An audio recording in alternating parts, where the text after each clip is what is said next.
geldiniz. Selam. Hoş geldiniz.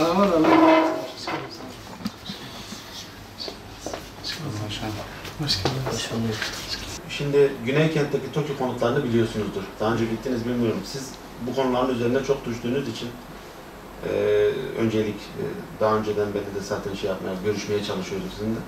Şimdi orada 1900 tane hak sahibi var.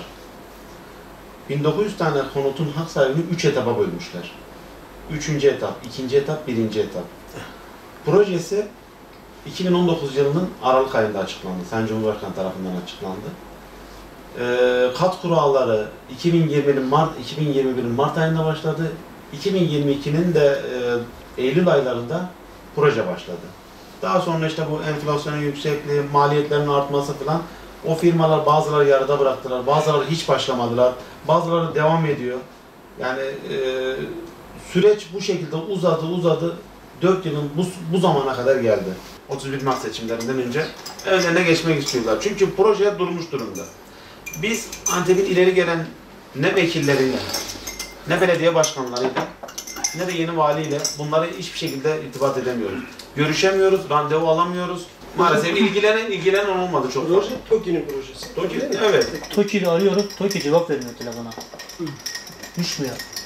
Meşgul arıyorlar devamlı. TOKİ tersimi ödüyor, en az ödüyor yani. 4000 lira, evet. En alt limit diyebilirim abi. Adam mesela fatura çekeyim başkanım. Geçim zor. Yani en azından elinde geçebilsek. Şimdi şu anda daire fiyatları ciddi manada yükseliyor.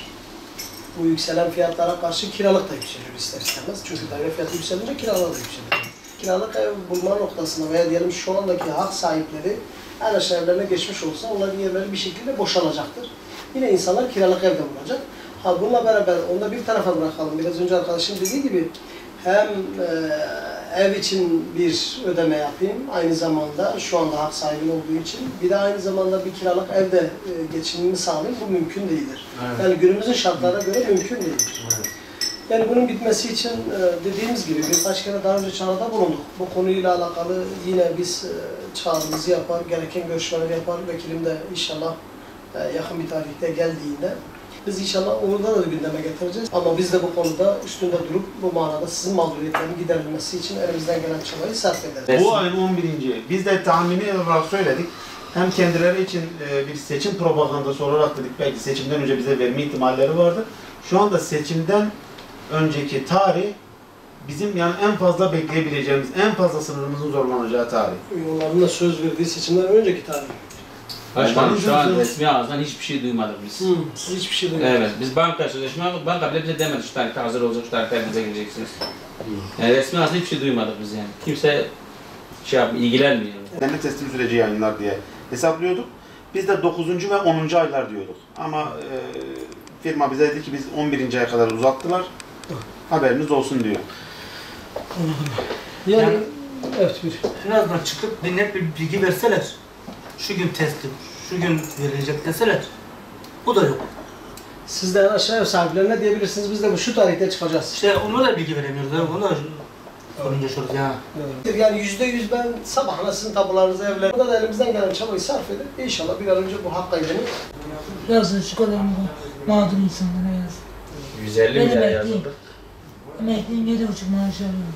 Engelli katı olduğu için evimden. Yetmez hocam. yetmez. Mümkün. Günümüzün şartlarına göre yetmez. Günümüzün şartlarında yetmez.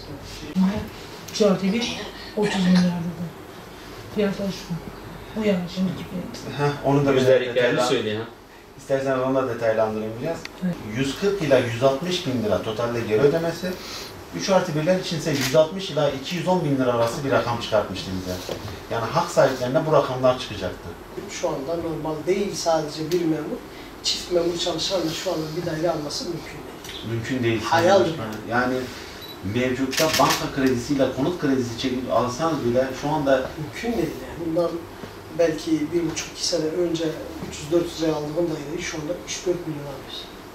biz 140 ila 160 2+1, 160 lira 210 bin lira 3+1'ler hesaplarken onlar 300-350 bin lira rakam. Biz dedik ya biz onlara göre iyiyiz. Çünkü aynı projeye göre yapıyorlar. Yani metrekareleri, cepheleri falan aynı olduğu için aynı projelere göre o ev onlara 350 bin liraya çıkıyor. Bize 140-160 bin liraya çıkıyor. Ne kadar değil? Evet, kârdayız dedik. Onlar 2021'in ilk aylarında kat kurası çektiler. Daha yerleri bile belli değilken mevcut kırık üzerinden kat kurası çektiler. Siyasi bir rant peşinde değiliz. Bir şey bulduğumuzda sadece siyaset aracıyla ben ne kazanım elde edeceğim manasıyla değil, mağduriyetlerin giderilmesi açısından dile getireceğiz ve bu insanlarımız da mağdurdur.